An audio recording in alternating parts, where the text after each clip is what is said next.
Assalamualaikum warahmatullahi wabarakatuh. Jumpa lagi bareng saya Pak Bowo masih di channel yang sama yaitu channel kelas online. Channel yang memberikan informasi pembelajaran bagi sobat belajar dimanapun Anda berada. Pada kesempatan kali ini saya akan membahas satu materi yaitu tentang zat aditif dan zat adiktif. Sebelum saya membahas lebih jauh mengenai materi dari zat aditif dan zat adiktif, jangan lupa untuk subscribe channel ini, dukung channel ini untuk mencapai 2000 subscriber dan juga di like dan di share videonya. Apabila ada pertanyaan, silahkan tuliskan di kolom komentar. Baiklah, langsung saja kita bahas mengenai zat adiktif dan zat aditif. Zat aditif, aditif itu berarti tambahan gitu ya. Maka zat aditif adalah zat yang ditambahkan pada makanan untuk meningkatkan mutu dari makanan. Pada dasarnya terdapat dua zat aditif, yaitu ada zat aditif alami dan ada zat aditif buatan.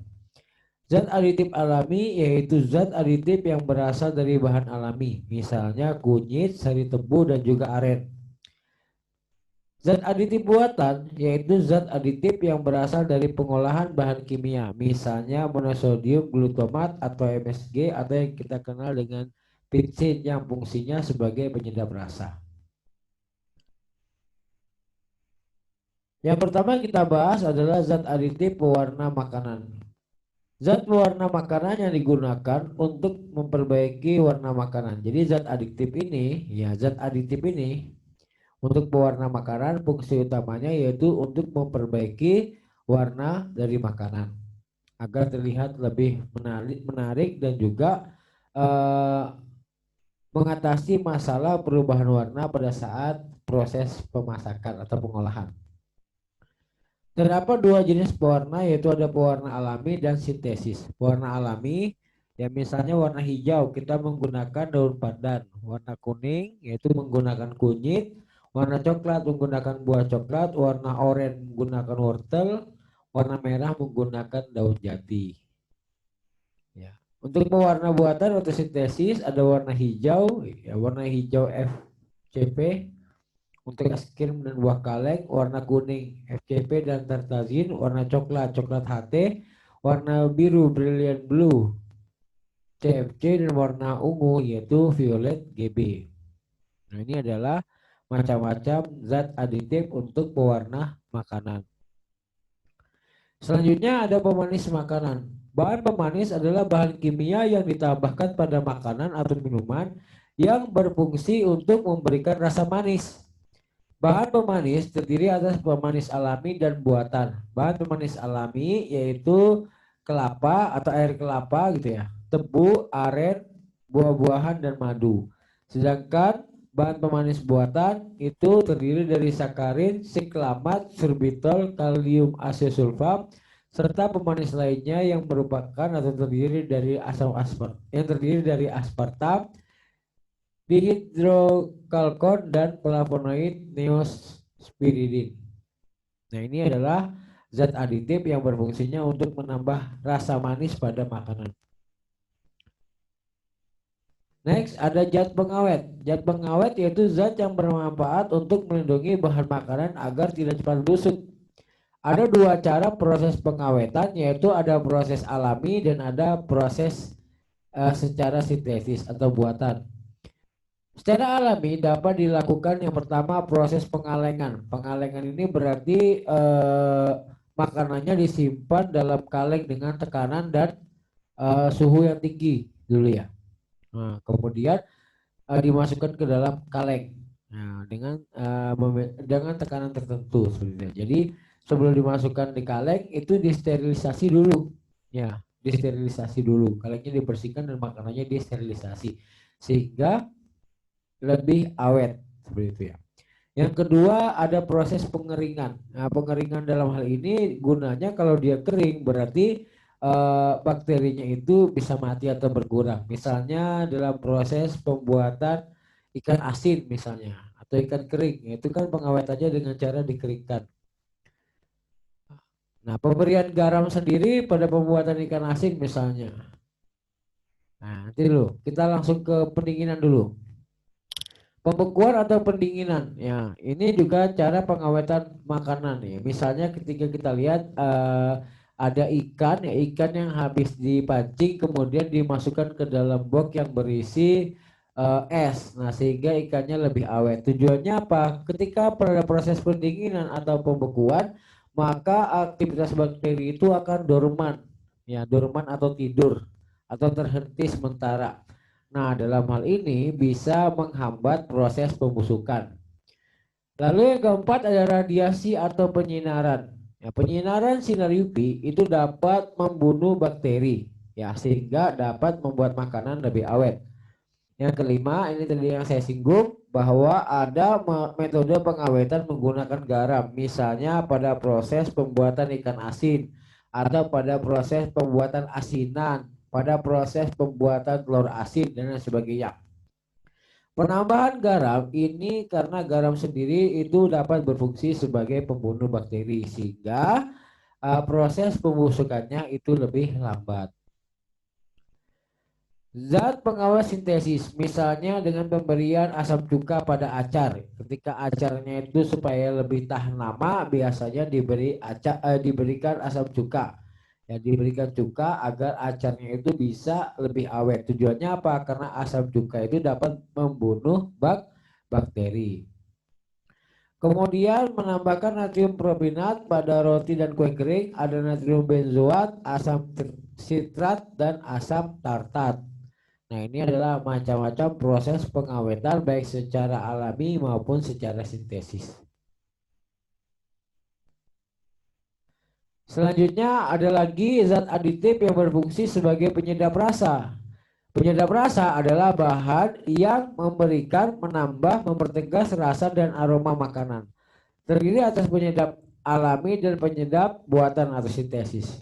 Contoh penyedap alami yaitu lada, ketumbar, bawang merah, bawang putih, daun salam, dan cabai. Ya seperti semacam bumbu masak seperti itu.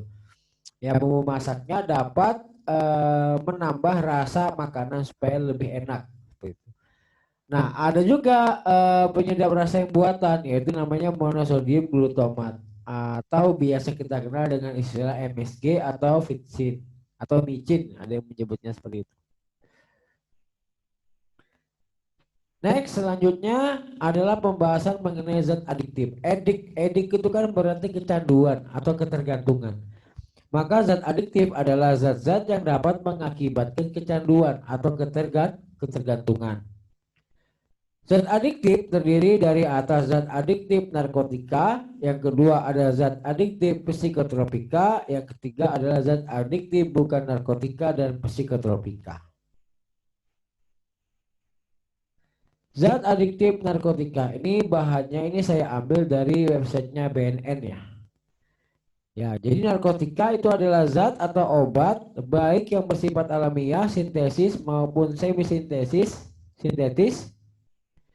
yang menimbulkan efek penurunan kesadaran, ya, halusinasi berarti meningkatnya daya hayal serta daya rangsang.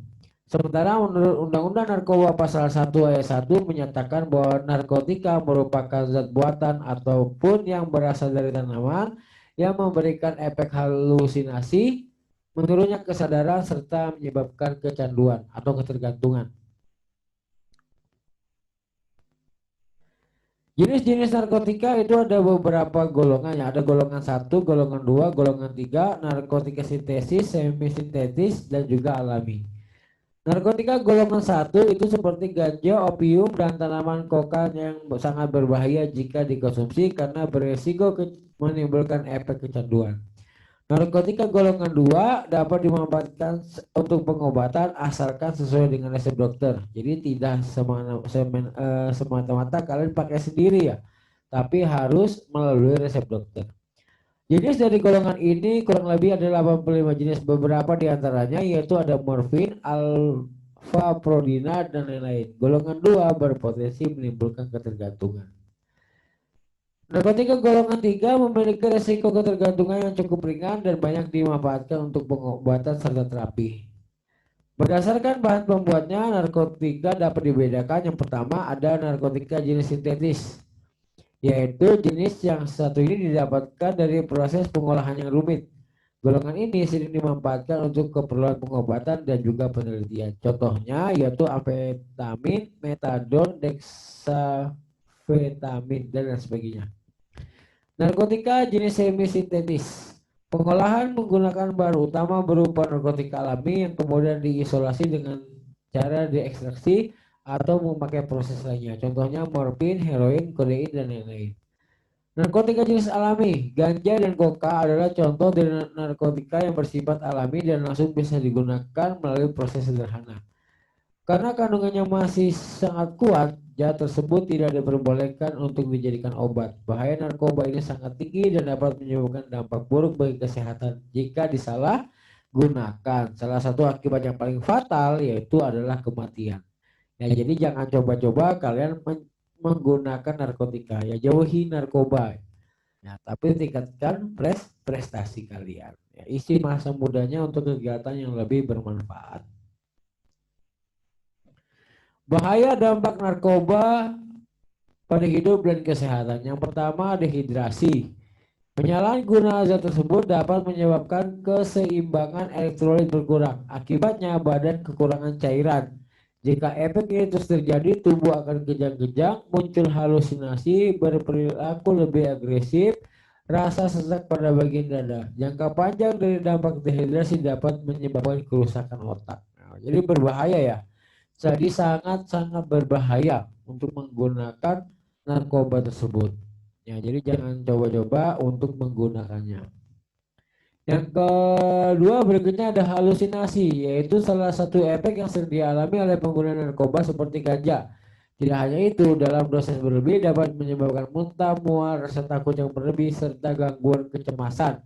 Apabila pemakaian berlangsung lama, bisa mengakibatkan dampak seperti gangguan mental, depresi, serta kecemasan terus-menerus. Halusinasi ini daya hayal gitu ya. Misalnya ada pernah kasus gitu.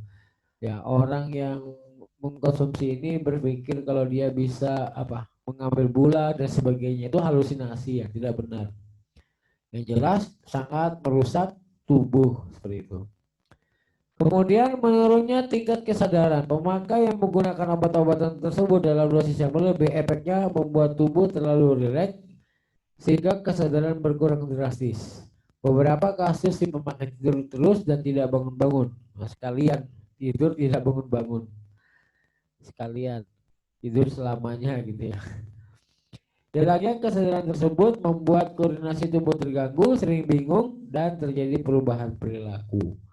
Dampak dari narkoba beresiko tinggi adalah hilangnya ingatan sehingga sulit mengenali lingkungan sekitarnya. Jadi istilahnya mabuk atau apa saja sehingga bisa mengurangi kesadaran. Lalu yang paling fatal yaitu adalah kematian. Jadi narkoba itu dapat menyebabkan bukan hanya kecanduan, merusak tubuh dan dapat menyebabkan kematian. Jadi nyawa yang menjadi taruhannya. Ya, jadi jangan sekali-kali untuk mencoba narkoba karena sangat merugikan sekali baik dari kesehatan dan juga perbuatan yang melanggar hukum seperti itu. Nah, ini ada gangguan kualitas hidup. Dampak berikutnya yaitu gangguan kualitas hidup. Bahaya narkoba bukan hanya berdampak buruk pada kondisi tubuh, penggunaan obat-obatan tersebut juga bisa mempengaruhi kualitas hidup.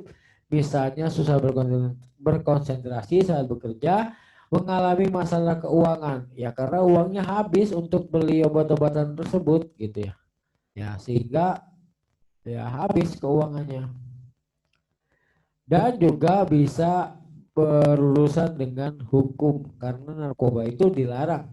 Ya dilarang, sangat dilarang, dan apabila menggunakannya akan melanggar hukum. Itu ya.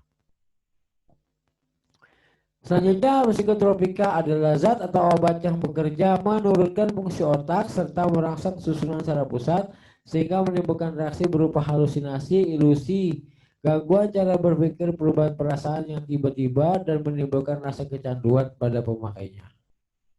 Golongan psikotropika, jadi ada juga golongan-golongannya. Yang pertama adalah golongan 1, yaitu psikotropika yang memiliki potensi yang tinggi menyebabkan kecanduan. Tidak hanya itu, zat tersebut termasuk obat-obatan terlarang, penyalahgunaannya dan bisa dikenai sanksi hukum. Ya, jadi kalau menggunakan psikotropika bukan hanya tubuh tapi juga kalian akan berurusan dengan hukum. Golongan 2 memiliki resiko ketergantungan cukup tinggi meski tidak separah golongan 1. Maka obat-obatan ini sering dimanfaatkan untuk menyembuhkan berbagai macam penyakit. Penggunaannya haruslah sesuai dengan resep dokter agar tidak memberikan efek kecanduan. Golongan 2 ini termasuk jenis obat-obatan yang paling sering disalahgunakan oleh pemakainya. Misalnya sabu dan metafetamin. Metamfetamin. Metafetamin itu ya. Metamfetamin, amfetamin, fenetilin dan zat yang totalnya ada 14. Ada 14 macam. Golongan 3 memberikan efek kecanduan yang terhitung sedang. Namun begitu penggunaannya harus sesuai dengan resep dokter. Ya, seperti itu ya.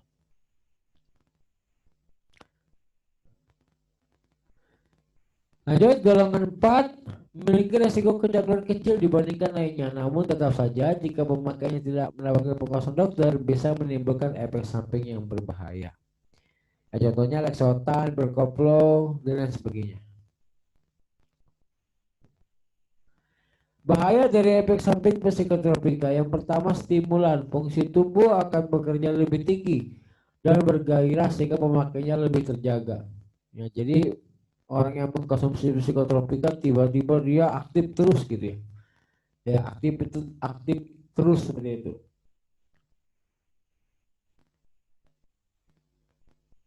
Contoh stimulan yang sering disalahgunakan adalah ekstasi dan sabu-sabu. Selanjutnya ada halusinogen, yaitu memberikan halusinasi atau daya hayal. Ya, jadi halusinogen ini adalah efek yang sering dialami oleh pemakai di mana persepsinya menjadi berubah dan merasakan halusinasi yang berlebihan. Contohnya penggunaan ganja. Depresan itu antidepresi, ya, atau penenang seperti itu. Depresan adalah efek tenang yang dihasilkan disebabkan karena zat tersebut menekan kerja sistem saraf pusat. Jadi depresan ini fungsinya sebagai penenang. Jika digunakan secara berlebihan, penggunanya bisa tertidur terlalu lama dan tidak sadarkan diri. Wah, langsung dead ini. Ya, langsung menuju kematian ini ya. Bahaya yang paling fatal adalah kematian. Contohnya adalah putau. Ya, sakit karena putau. Itu tidak boleh ya. Ya, sangat-sangat berbahaya karena dapat menyebabkan kematian. Bukan hanya melanggar hukum, tapi juga bisa menyebabkan kematian. Ya, sayangilah umur kalian, sayangilah masa muda kalian. Seperti itu ya. Selanjutnya ada zat adiktif bukan narkotika dan psikotropika. Nah, kalau ini bisa dikonsumsi ya, bisa dikonsumsi dan bisa dijual bebas. Misalnya kopi dan teh. Ya, ini kan bisa dijual bebas dan bisa dikonsumsi. Tidak melanggar hukum. Ya, kopi dan teh mengandung kafein yang dapat memberikan efek tubuh segar, bergairah, berpikir lebih cepat sehingga dapat menyebabkan efek kecanduan. Sehingga orang yang minum kopi atau teh itu biasanya mampu berpikir dengan cepat gitu ya. Ya karena kandungan kafeinnya. Nah, itu yang bisa membuat seorang itu memiliki efek kecanduan atau ketergantungan. Ya kalau nggak ngopi nggak bisa mikir misalnya seperti itu ya. Selanjutnya ada rokok. Rokok mengandung zat yang dapat menyebabkan ketergantungan dan menimbulkan penyakit. Ya, di bungkusnya saja sudah ada tulisannya gitu ya. Kandungan pada rokok meliputi nikotin, tar, karbon monoksida, dan zat-zat karsinogen. Nikotin, tar, karbon monoksida itu bisa mengikat oksigen dalam darah. Karsinogen itu zat-zat yang beracun. Kemudian ada minuman keras atau alkohol yang dapat menimbulkan efek ketagihan. Alkohol dapat memberikan efek memabukkan dan merusak kesadaran. Dan apabila pengguna yang banyak dapat menyebabkan kematian. Oke, sekian dan terima kasih penyampaian dari saya mengenai zat adiktif dan zat aditif. Mohon maaf apabila ada kesalahan. Jika ada pertanyaan silahkan tulis di kolom komentar. Jangan lupa subscribe, like, dan juga share-nya. Sekian, assalamualaikum warahmatullahi wabarakatuh. Sampai jumpa di video berikutnya.